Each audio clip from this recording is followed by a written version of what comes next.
なんと私、それでも積みました。いや、今日から好きな言葉は森林伐採。最高。潰しちゃおっかな。この軽量化素材というのがもうおびただしい量の。無理。どうやって打つんだっけ、多分。もう汚染の雲がね、広がりまくっちゃって、どうすればいいか分かんなくなっちゃった。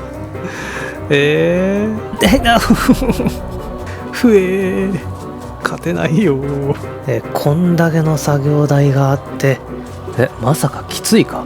ロケット飛ばして逃げよう。ファクトリオ初心者はロケットを打ち上げるまでどれほどかかるのか。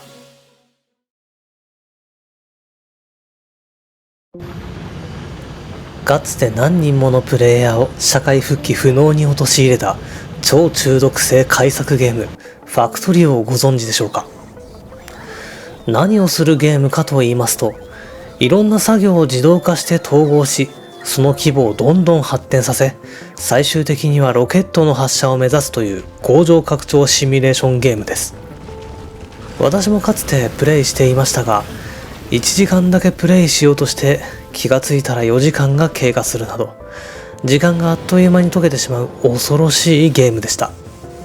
まずはその成果をご覧いただこうかと思いますが、こちらが私が5年ほど前にプレイしていた工場です。このマップ、資源がほぼ無限近くある上に敵がほぼいない設定で始めたのですが、なんと私、それでも積みました。工場ラインの設計が全然ダメで、要するに拡張しようにもできない、全く身動きが取れない状態になってしまったんですね。壊してやり直すしかないような状況です。そこで今回はちゃんと Tips を見ながら工場を拡大し、ロケットを打ち上げてみようと思います。題して検証、ファクトリオ初心者はロケットを打ち上げるまでどれほどかかるのか。それではやっていきましょう。まずはね、豊富な資源かつ敵なしの設定で工場拡張の流れを実際に体験してみようと思います。それをクリアしてから今度は敵ありでのクリアを目指してみるという、そういう流れにしようかな。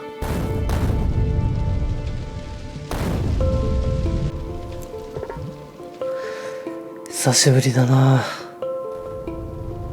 はい。ある惑星に不時着したプレイヤーは、ここで様々な素材を集めてロケットを作る工場を建てて脱出すると、そういうお話です。はい、それではここでファクトリオというゲームの具体的な流れと面白さや難しさについて説明します。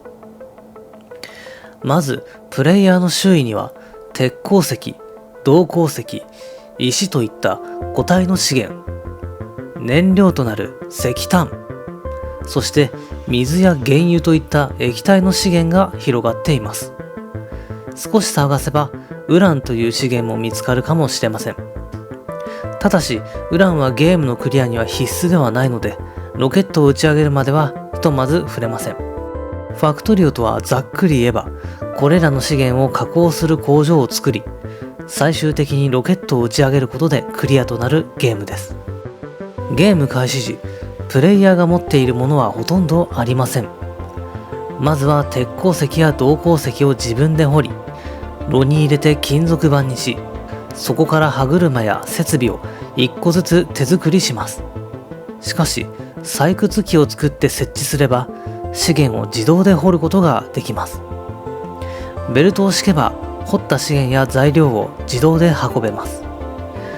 インサーターを置けば材料を設備で自動で投入でき、組み立て機を使えば部品や製品そのものも自動で作れるようになります。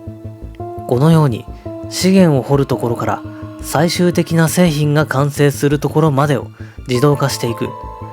これがファクトリオの基本であり、大きな快感となる部分です。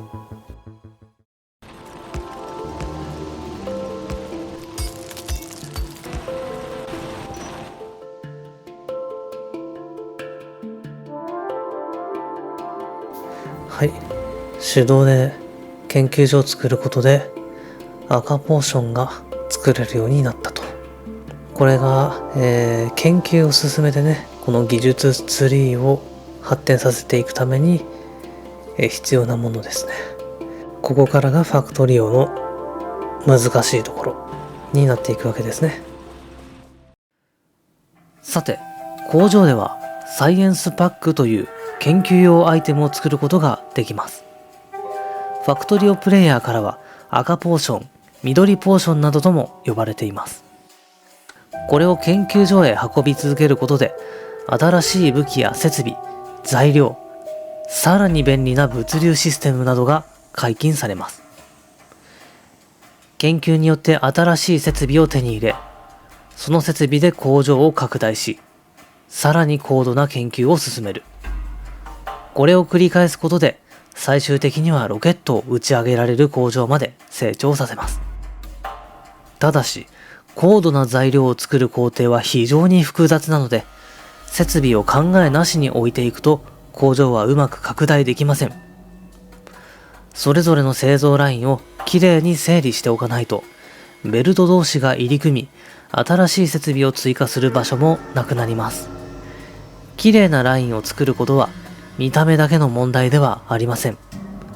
材料がどこから来て、どこへ向かっているのかが分かれば、問題が起きた場所を見つけやすくなります。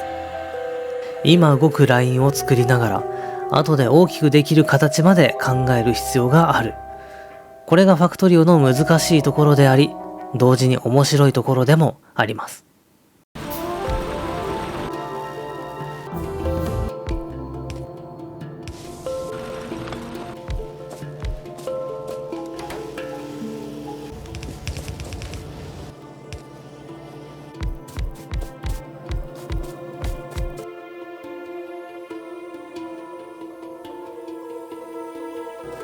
赤ポーションと緑ポーションそれぞれ作業台10機ずつ作りました。で、これでじゃあどんだけ研究所作るかっていうと、30機分の研究所を建てましたと。これだけ赤ポーション、緑ポーションあれば、これがフル稼働できると。研究も爆速で進んでいきますね。はい。かつて挫折していた頃の工場と比べてみると、その差は歴然ですね。赤ポーション4つと緑ポーション4つ。電動掘削機も少ないので、ポーションなんか全然生み出せませんでした。研究なんか進むはずないですね。しかも空いたスペースも全然ないので、拡張することもままなりませんでした。で、今すでに15台の電動掘削機が動いてますけど、これからもっと鉄板を増産していくので、もう15台増やしていこうかなと。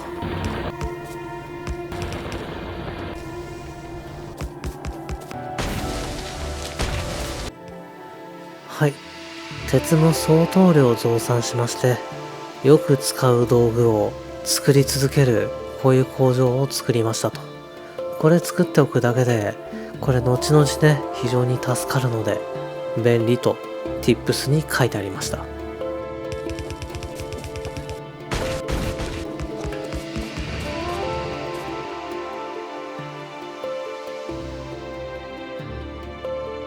さて、鋼鉄もね、石の炉24個分で量産が開始しましたと。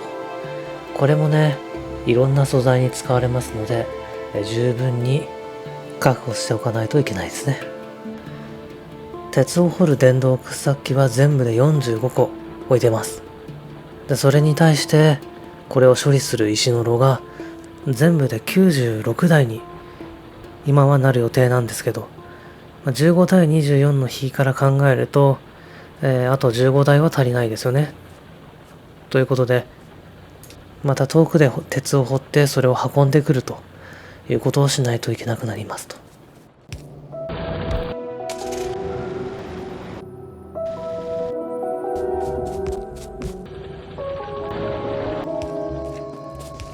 めっちゃ大変だったけど、なんとか開通しました。青春大動脈。電動掘削機の数数えてないですけど、多分クリアまでこれでいけるんじゃないかなって数設置してきました。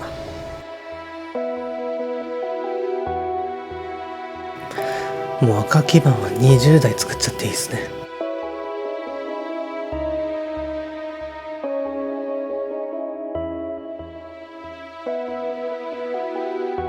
はい、青ポーションは全部で12台置きました。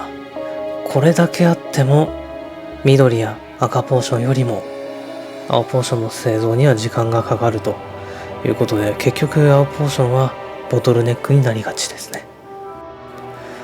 はい、ここでかつて積んだ工場を見ると、赤い基板の作業台が4つに対して青いポーションも4つしかないので、12台でも足りないんだったらそりゃ研究も積みますよねと。で、どれだけ研究が詰まってたかというと、これだけ詰まってると。見てください。赤、緑、紫、黒のポーションがレールいっぱいに並んでるのに対して、青いポーション1個も並んでません。単位時間あたりの生産量というものを全く考慮していませんでしたね。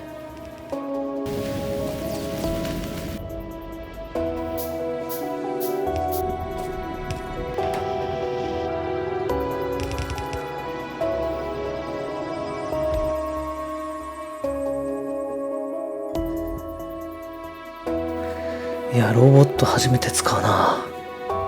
いけ。おおおおあ、これは気持ちいいですね。いや、今日から好きな言葉は森林伐採にしよう。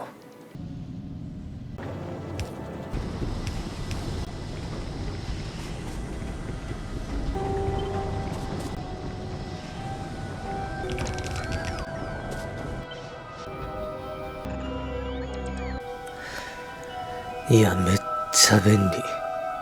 すごいな、ロボット。青ポーションの次は紫ポーションと黄色ポーションを量産することになるんですけど、それらにはですね、今作ってるやつよりももっと2倍か3倍の鉄板や銅板が必要になるので、先に電力を確保したという形ですね。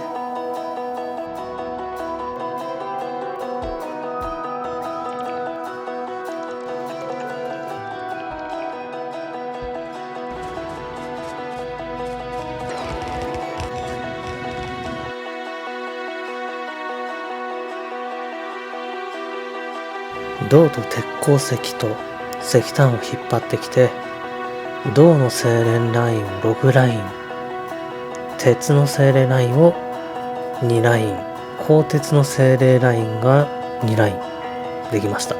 銅6もいらないかな。Tips 見てたら4ラインだったんで、まあ過ぎたるは及ばざるが如し。違うな。備えあれば憂いなし、大は小を兼ねるっていうので、まあたくさん作る分には別にいいでしょう。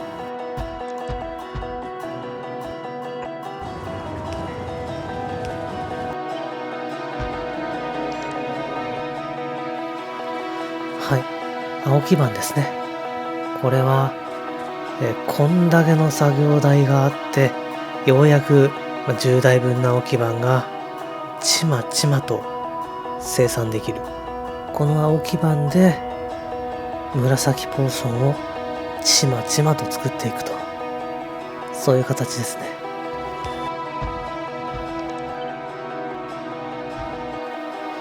で、軽量化素材の作業台は全部で40個置きました。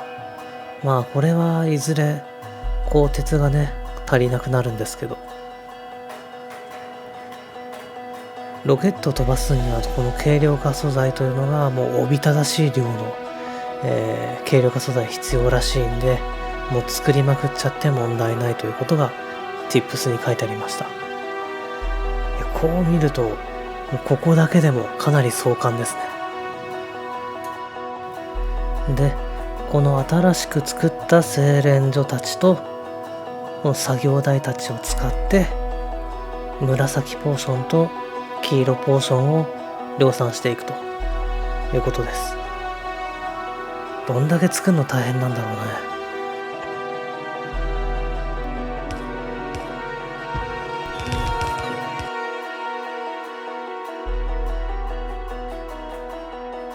はい、ついに紫ポーション10個と黄色ポーション10個の作業台で、作ることができましたと。いやー、初めてだな、ここまで来たの。で、このまま研究進めれば、ついにロケットが発射できると。これ邪魔だな、ちょっと。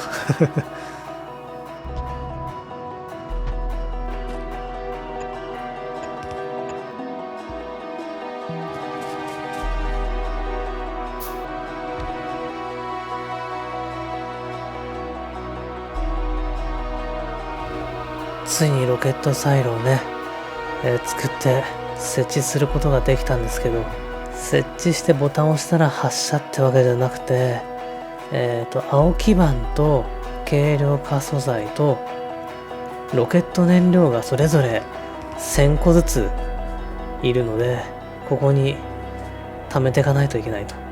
ロケットのパーツを集めて、ロケット組み立てて、ようやく発射と。そういうことみたいです。そういうことじゃないみたいです。で、ロケットの部品が全部集まりきっても発射できるわけではなくて、さらに衛星というものを作らなきゃいけないらしくて、そのコストというものがすごい莫大なんですね。具体的には鉄板が1800、銅板が4700、それから鋼鉄が700、プラスチックが500、電池が500と、青基板100とロケット燃料が50という、これだけのコストがいるみたいです。で、しかもかかる時間が90分という莫大な時間がかかるものみたいです。いえ、違います。なぜかトータルコストの部分見てましたけど、実際にはソーラーパネル、蓄電池、レーダーが足りていない状況です。これらの素材が揃っていればかかる時間はたった5秒です。ということで素材を集めていきましょう。はい、集まったので制作を開始しました。じゃあ90分待ちますか。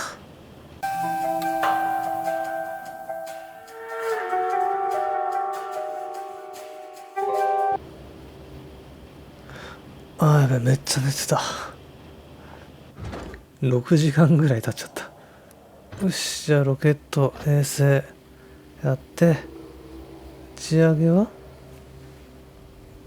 カーゴ着陸パッド。あ、まだいるんだ。嘘、ちょっと待って。カーゴ着陸パッド。うわぁ、どうやって作るの？コンクリートがちょっとあれば、すぐできると。わかりました。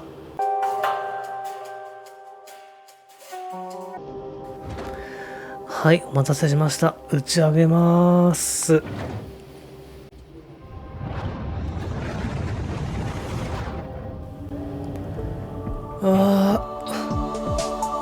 成功。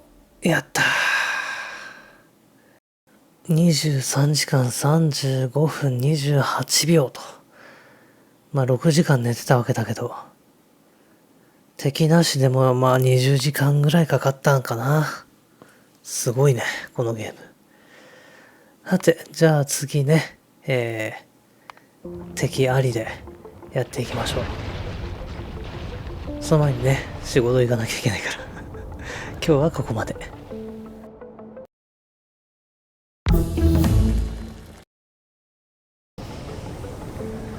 よし、じゃあ、やりますか。ニューゲーム。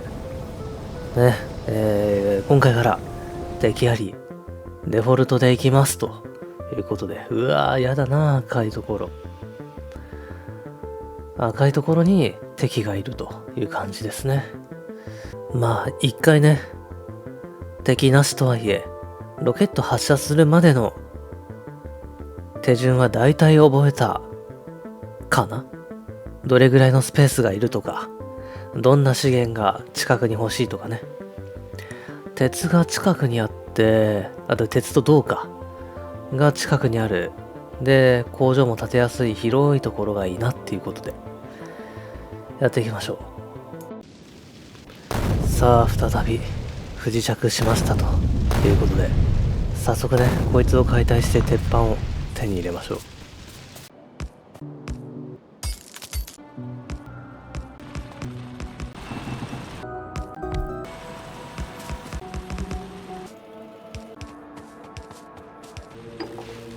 さて研究も始まったということで、だいたいここまでで、30分かかんな、やば、ちょっと待って。あれが来てる。敵が来てる、敵が。バイターが来てる。待って、ちょっと、どうやって撃つんだっけ、弾。戦わなきゃいけない。調べたら、スペースキーらしい。うわ、気持ち悪い、気持ち悪い。助けて、死んじゃ。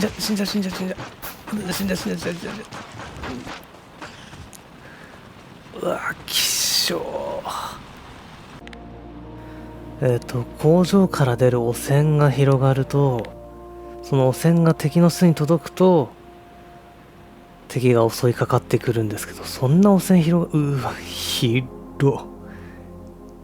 もうバリバリに左下のバイターの巣に届いてるんですね。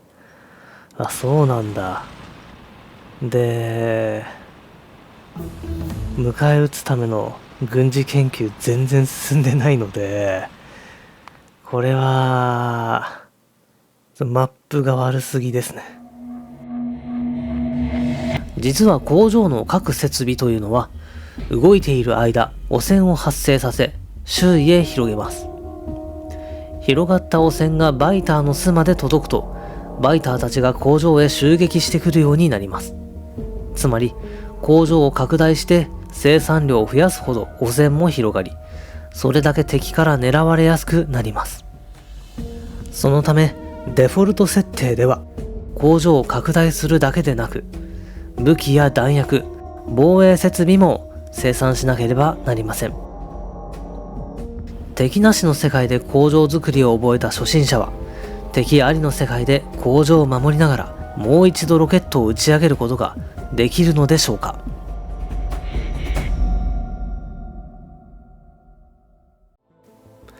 資源が近くて工場が建てやすいっていうのも重要なんですけど、一番大事なのはスタート地点真ん中付近が木々に囲まれてるっていうことですね。工場の汚染っていうのは木がある程度吸収してくれますので、木に囲まれてないところからスタートするということはもう敵に居場所を知らせまくってるみたいなもんなんで、さっきはもうほぼほぼ砂漠だったんでね。あれ、ここいいじゃん。銅が近くに2箇所とかあって、鉄も近くにあるし、原油も近いな。近くに2箇所あるね。で、敵も遠いな。木々もあって。じゃあこれでいいじゃん。これにしよう。再び不時着。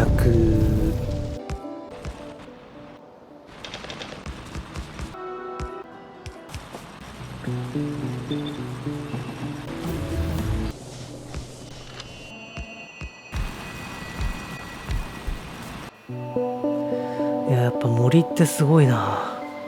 めっちゃ汚染吸収してくれてるけど、どうしても気になるんだよね。左側にある巣が。襲われる前に潰しちゃいたいんだけど、なかなかまだね、装備も整ってないので、タレットを用意して置いておくと。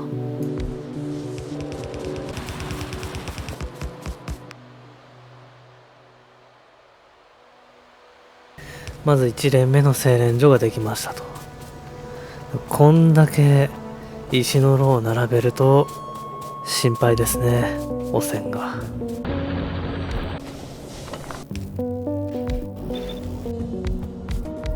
私はね、怖いんですよ。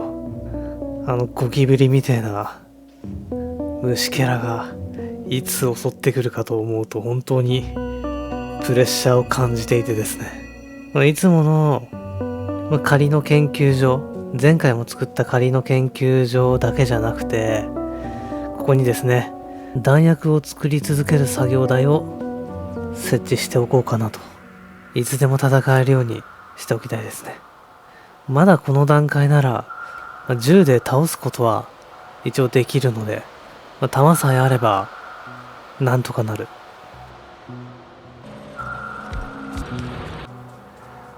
よし、行ってみるか。巣潰しに。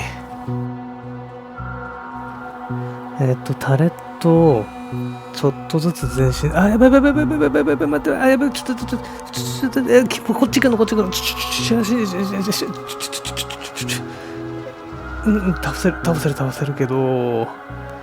倒せるけど、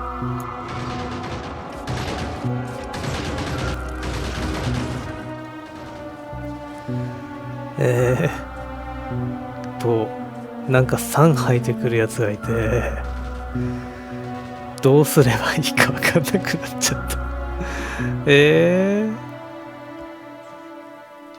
なんか3吐いてくるやつにすごい攻撃されて壊されちゃう。一旦諦めて涙目配送。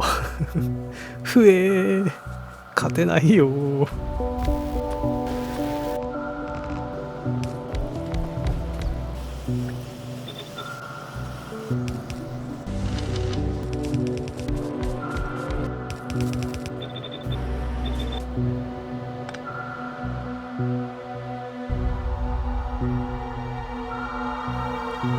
さあ、じゃあリベンジ行こうかな。そう、ガンターレットがただ足りないだけで、もっとガンガン強気に置いていかないと、その前に倒されるってそんだけの話な気がするんだよね。で、パイプが壁代わりになるんで、一応パイプも作っとこうかな。で、まず3つ並べるでしょ。で、素早く置いていく。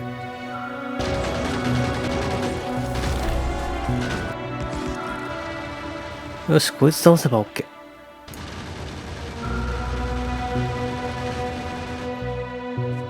OK。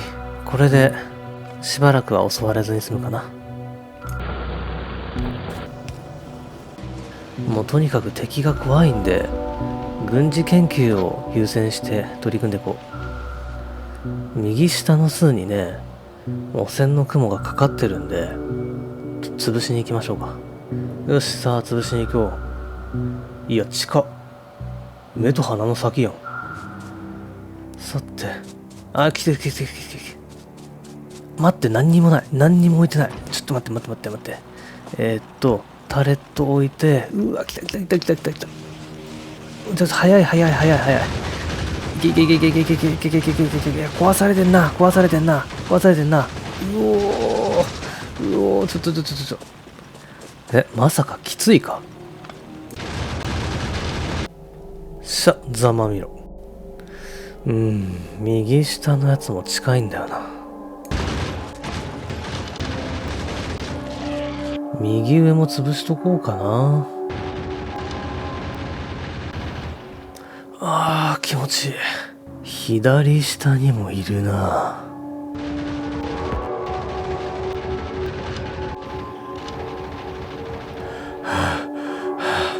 近くにもいるじゃねえか。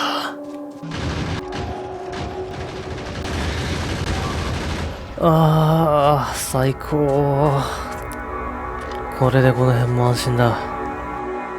まだ近所にあるし潰しちゃおっかな。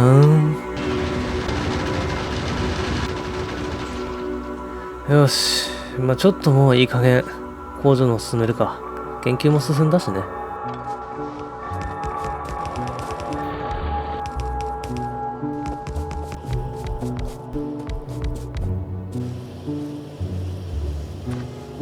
便利ツールのね、ラインも作ったんで、次行きましょうか。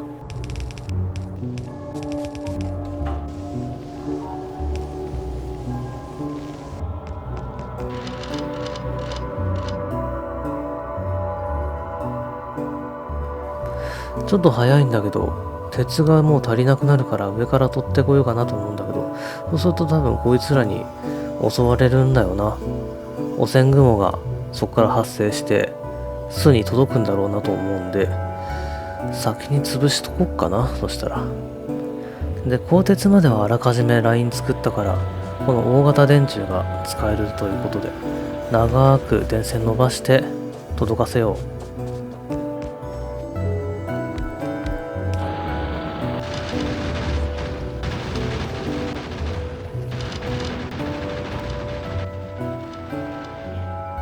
しゃあ、二度と逆らうんじゃねえぞザコが。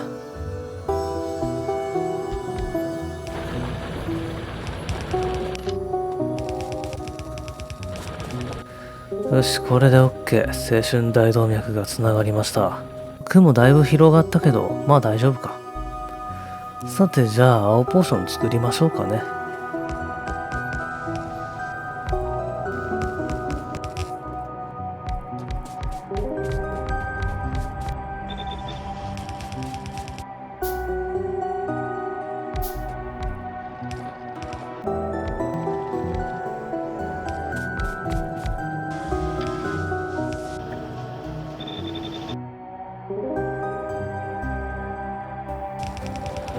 で、これで青ポーションも量産ができましたと。とにかく軍事研究を進めて、この工場をね、守っていかないといけませんから。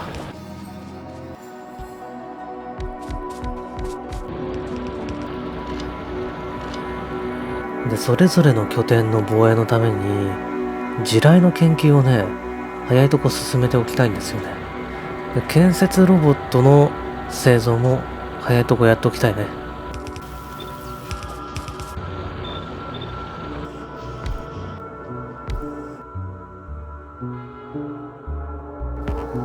さあ、ロボットの量産体制に入りました。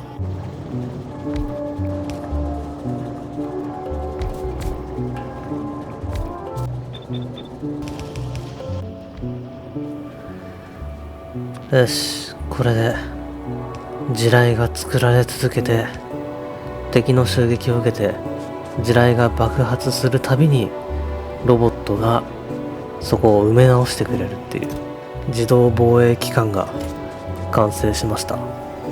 一応守る分にはそれで安泰なんだけど、まあ積極的に潰して生きたさもあるよね。まあ結局のところその分資源は消費され続けるわけなので、よし、敷き詰めとこうか。こうやってね、ビビビビビっつって。そしたらあとはもうロボットが勝手によろしくやってくれるんで、楽な防衛ですね。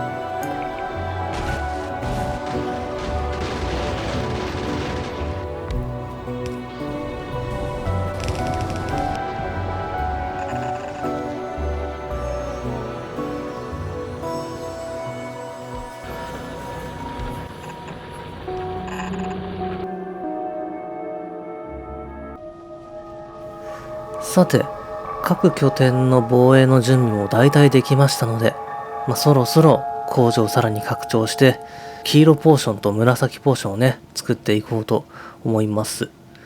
またね、常にあるこういう精錬所からコピーして、それをロボットに作らせるというところから始めていきましょう。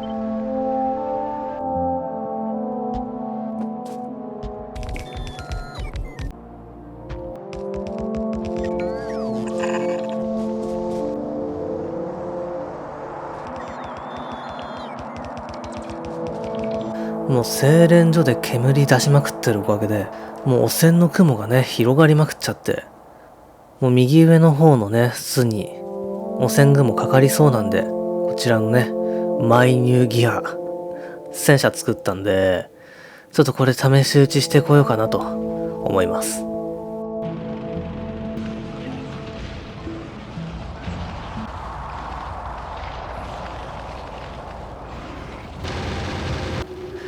なんかもっと無双すると思ったけど全然パッとしなかったな、戦車。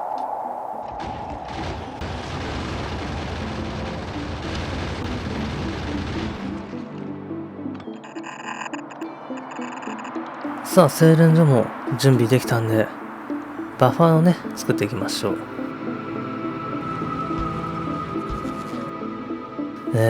容量いっぱいで録画できてなかったんですけど、はい、青基板まで作ることができましたと。あとはもう軽量化素材とロケット燃料を作ってロケットを飛ばすって感じ。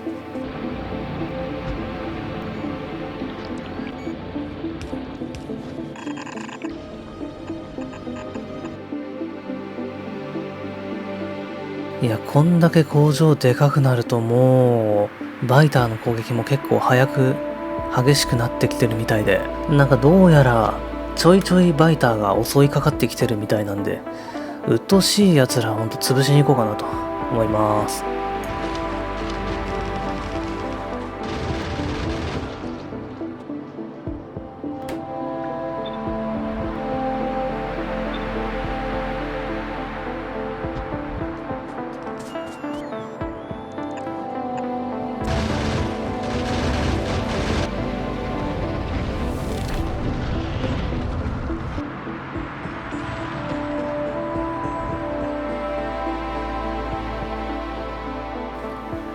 さあ、長らく続いてきた研究のツリーですが、残すところそろそろロケットサイロの開発というところになってまいりました。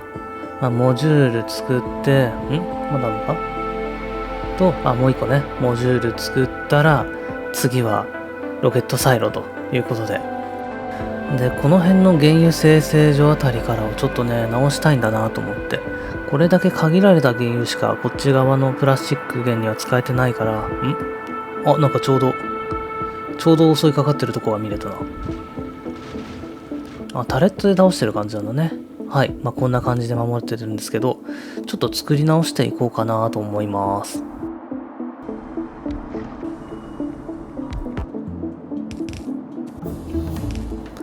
さて、さっき生意気にも襲いかかってくれた巣があったよな。ちょっと分からせてやる必要がありそうですね。ここワーム多くてしんどそうだな。いや、めっちゃ強い。ちょっと待って。めっちゃ強い。やべ、待って、3分で死んだ。めっちゃ強いじゃん、防衛。戦車でなんとかご利用せないかな。うわー、無理。秒で溶けるし、無理。勝てません。涙目敗走。相手の進化が進んで、一気に襲いかかってくる前に、ロケット飛ばして逃げよ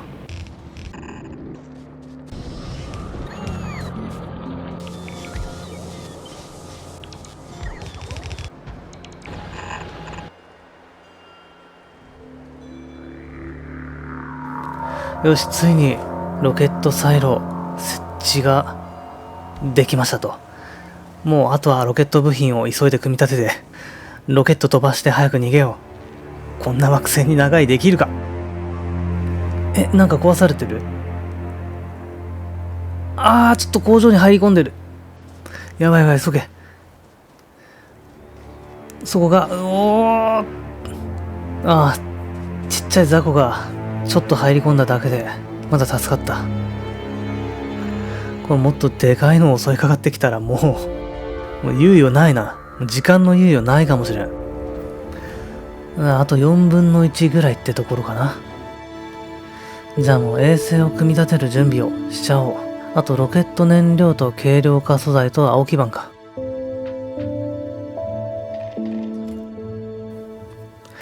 もう全方位から襲われてるから、早く脱出しよう。よし。そしたら衛星どこ？衛星セット。で、そうだ。カーゴ着陸パッドはもうすぐできるね。これでカーゴ着陸パッドを作って、打ち上げ。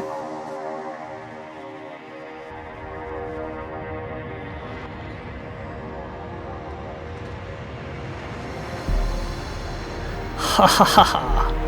バカめ。僕の勝ちだ。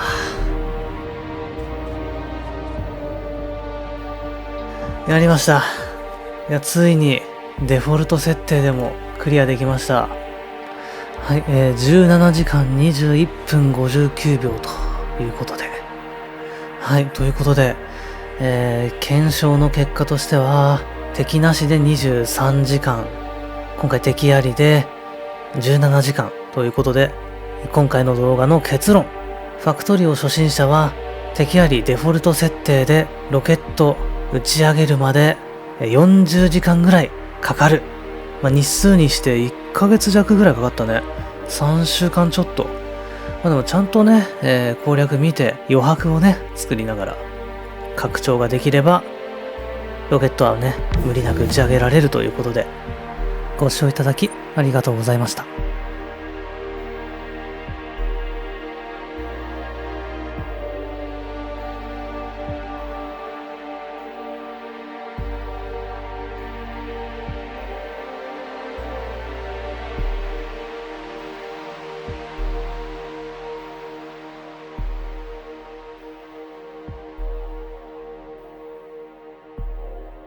さあ、じゃあこの虫けらのクソまみれの汚ねえ惑星から脱出。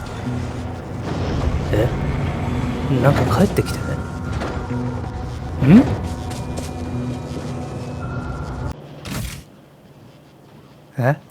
スペースサイエンスパック。まだ続くの？このゲーム。嘘でしょ？脱出は？全部理解した。そっか、ロケットを打ち上げると白ポーションが出て、だから一回打ち上げて終わりじゃなくて何回も打ち上げるんだ。で、まだまだ資源が全然足りないから遠くから持ってこなきゃいけないんだけど、そのためにはバイターを突破して、まだ手を出してない技術をたくさん駆使しないといけないんだね。で、もう進化しまくって力をつけた敵を倒すにはもうウランに核に手を出すしかないんだけど、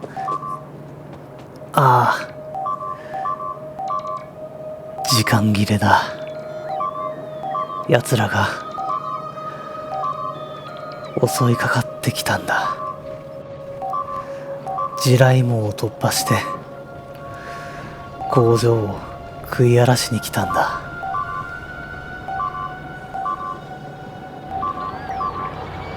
せめて最後の悪あがきをしようか。